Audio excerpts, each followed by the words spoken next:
La clase pasada nos centramos en el agente económico empresa y vimos que el empresario siempre busca maximizar sus beneficios. Para intentar conseguir este objetivo, analiza los costos y los ingresos de su empresa. Vimos que existen dos tipos de costos, los fijos y variables, y que la diferencia estaba en según si estuviesen ligados al volumen de producción o no. Los fijos se mantienen constantes sin importar cuánto produce la empresa y los variables se modifican de acuerdo al volumen de producción. Para calcular sus beneficios, el empresario restaba el ingreso, el costo total, es decir, el costo fijo más el costo variable. Ahora bien, a esta clase vamos a sumar dos cálculos más.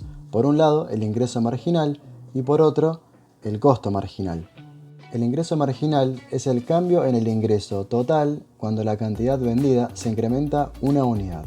Por ejemplo, si la empresa produce 2 unidades y las vende a 20 pesos, su ingreso será de 40. Si decide producir una unidad más, es decir, 3 unidades, y las vende a 20 pesos cada una, el ingreso es 60 pesos. La diferencia entre 60 y 40 es 20 pesos. A ese importe se lo llama ingreso marginal y es lo que varió el ingreso por pasar de producir 2 a 3 unidades.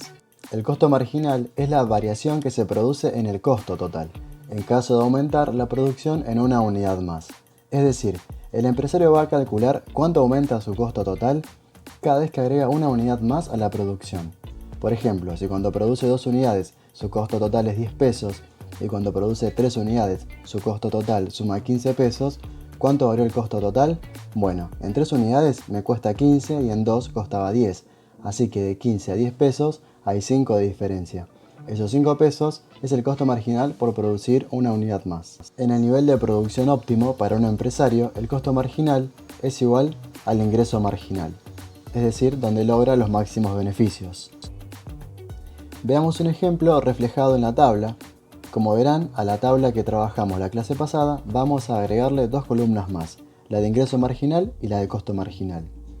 ¿Cómo calculamos el ingreso marginal, por ejemplo, cuando se producen 2 unidades? Bueno, simplemente comparamos el ingreso de producir 2 unidades respecto de producir una unidad. Para 2 unidades el ingreso es 36 pesos. Le restamos 18 pesos, es decir, el ingreso de producir 1 y el resultado, que casualmente es 18, será nuestro ingreso marginal cuando se producen 2 unidades. ¿Cómo reflejamos en la tabla el costo marginal de pasar a producir, por ejemplo, 3 unidades en lugar de 2? Bueno, simplemente comparamos el costo total por producir 3 unidades, o sea 67 pesos, y le restamos 57 pesos, que es el costo total de producir 2 unidades. La diferencia, que es de 10 pesos, es el costo marginal por producir 3 unidades. Es decir, sumar una unidad más a la producción de 2 unidades nos implica un costo marginal de 10 pesos. Bueno, ahora que el empresario conoce sus ingresos, sus costos, cómo varían cada vez que aumenta una unidad más a la producción, puede tomar decisiones respecto de qué puede hacer o cómo combinar sus factores productivos. Recordemos que estos pueden ser fijos o variables. Ejemplos de factores fijos son el capital, la planta, el equipo, la maquinaria. Y los factores variables pueden ser, entre otros, la mano de obra, los materiales, etc.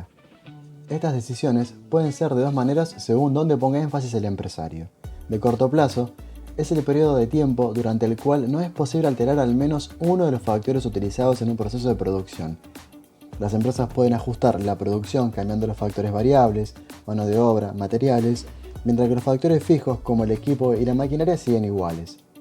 A largo plazo, las empresas tienen la posibilidad de alterar la cantidad de cualquiera de los factores que emplean en la producción, construir una nueva planta, comprar nuevas maquinarias, contratar más mano de obra, etc.